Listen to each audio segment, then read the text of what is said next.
weekly dose of Psych Chrissy on Life Crusher Live. I hope you guys are having an awesome week so far.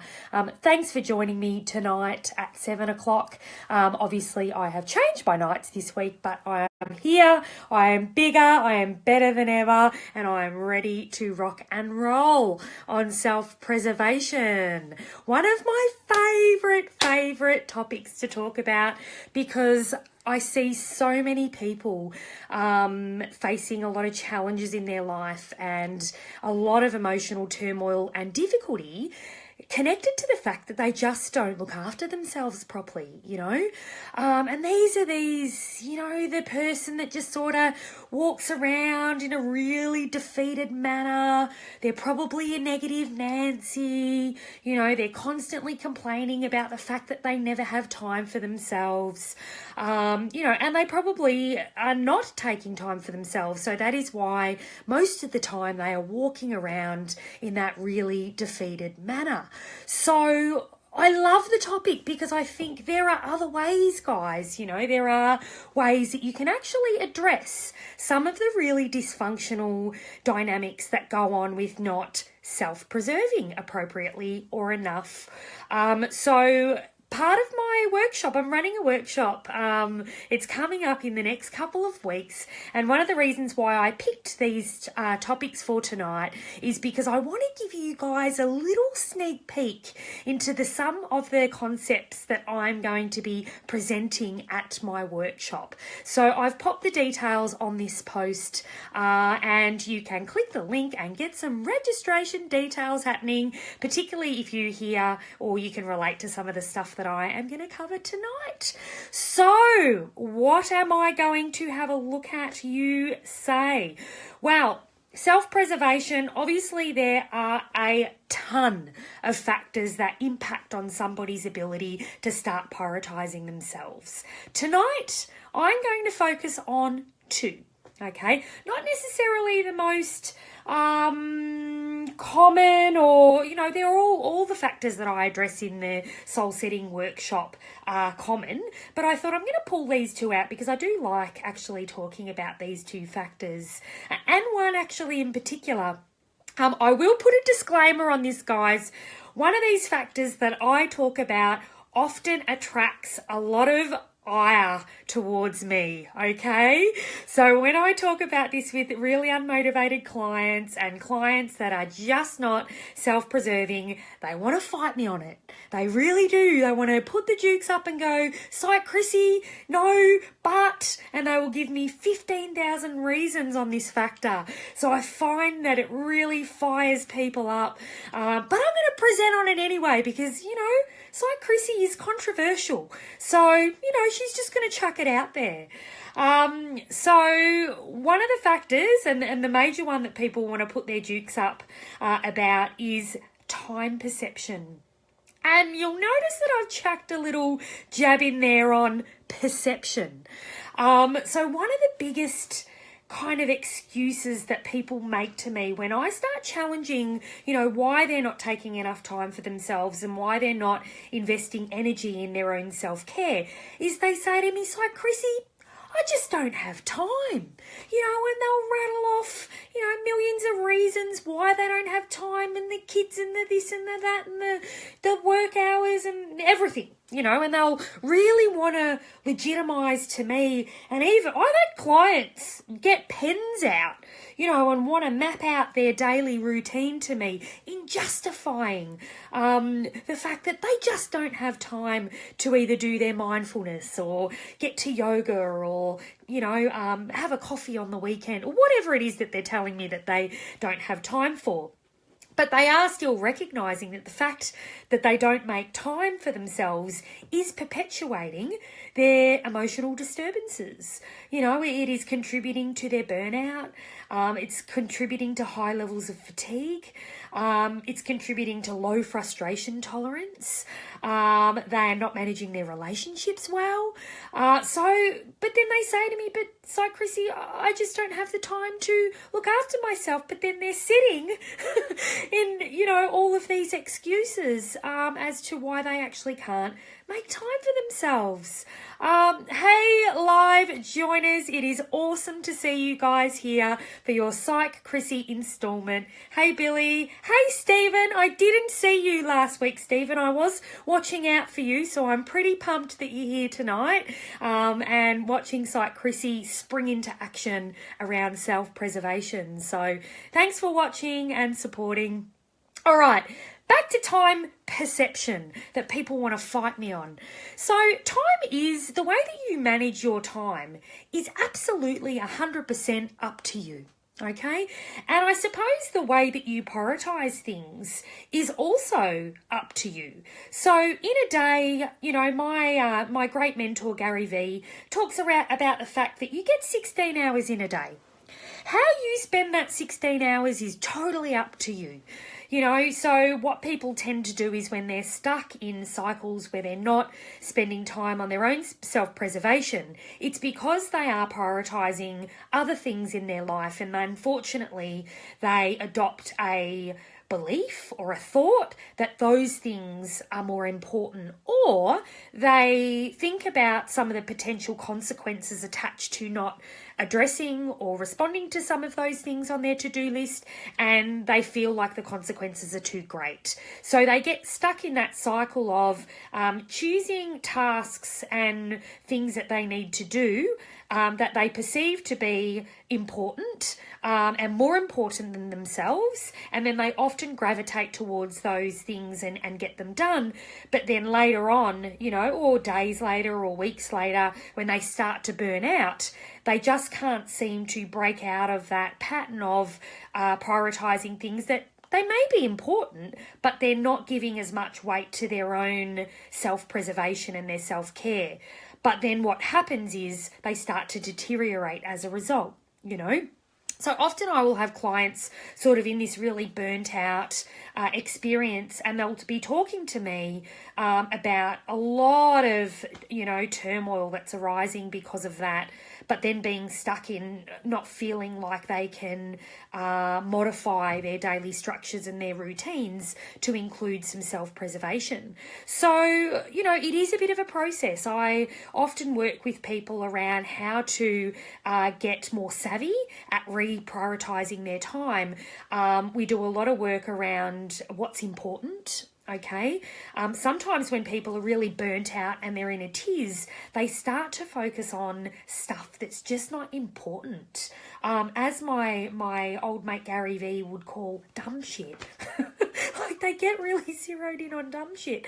Like, and it may, look, dumb's probably a bit sort of out there as far as an extreme term, but just little things that are not going to ruin the world if you don't attend to them. But the problem is when you're stressed and you're burnt out, you think everything is a massive problem, you know? You start to filter your environment in a way that is like everything's on red alert. So your filter system that you would normally use to prioritise things gets broken, and everything becomes a friggin' priority except yourself.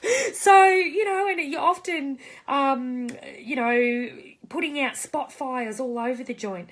And that's where burnout comes from, that inability to see sort of common sense and the tendency to exaggerate urgency around doing things, and then getting very, very tired and fatigued as a result.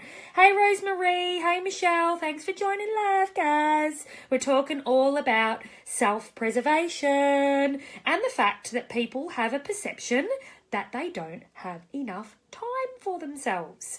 So in the workshop, I go through millions of different strategies to try and get people a little bit more aware of how to put time back in its place and take control. And you guys have heard about me, you know, when I did my presentations on stop backseat driving in your life and how to get out of shit town, getting you to take control of the way that you manage your time, and it is one of the ways that you can avoid those situations. So, yeah, you are in control of how you divide your time, and it's your choice as to whether you are going to invest some of your 16 hours in those self-preservation techniques and activities.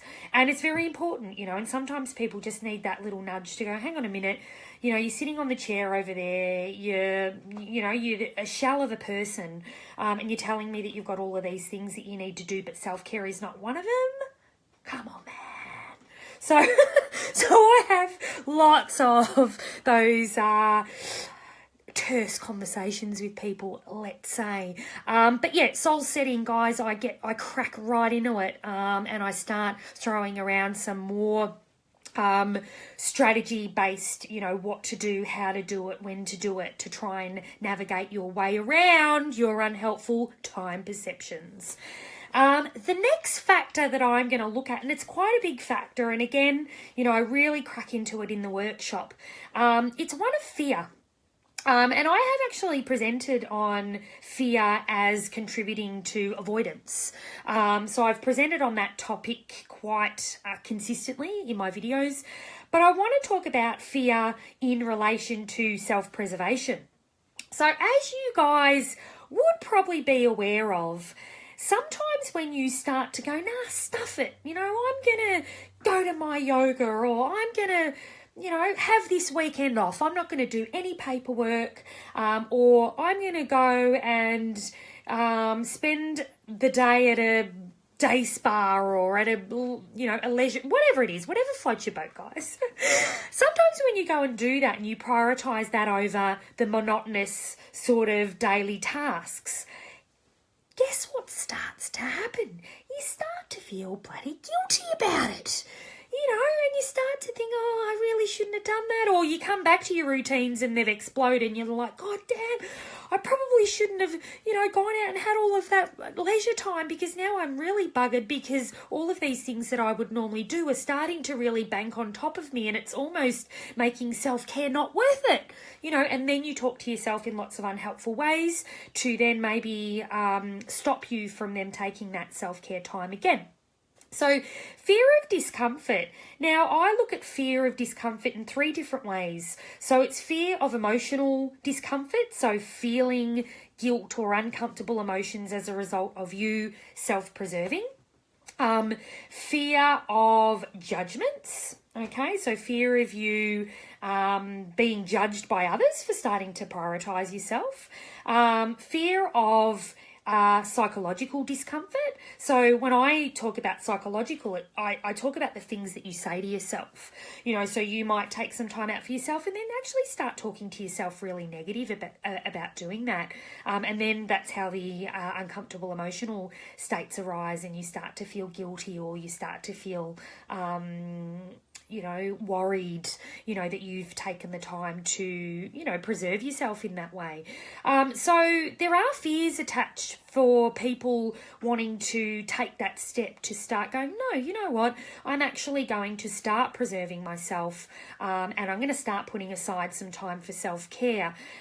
People experience, a uncomfortable emotion or uncomfortable thought or uncomfortable judgment or situation, and then they go, nah, look, it's potentially not worth it. And then, they get the overwhelm again because the cycle sort of builds up.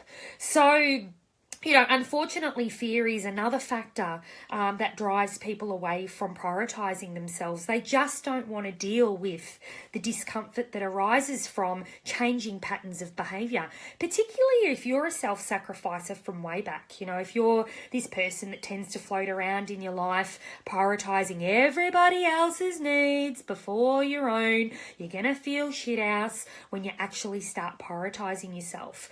And a lot of people dip out at that point. They can't withstand the discomfort attached to that experience, and they hightail it. So again, you know, a lot of the strategies that I focus on in getting people to take better care of themselves is how to tolerate some of that discomfort. You know, how to speak to themselves differently during those moments of doubt, when it is that you start to question your commitment to your own self-care and self-preservation. So there are things that can be done, guys, you know, even though, you know, time perception and fears can get in the way of your self-prioritization. 100% there are strategies and ways of managing those barriers to get yourself to where you need to go, to get yourself to this well-balanced lifestyle that not only takes care of you, but also, you know, allows you to function and do things in your life that are important, but not as important as your own self-care. You know, one of the things I also look at in the workshop is myths around why people don't take care of themselves, or excuses that they make about things that might happen. You know, so people can get very catastrophic in that, you know, they can feel like the world will fall down, or that the daily routines will just go haywire, or people will really start mistreating them.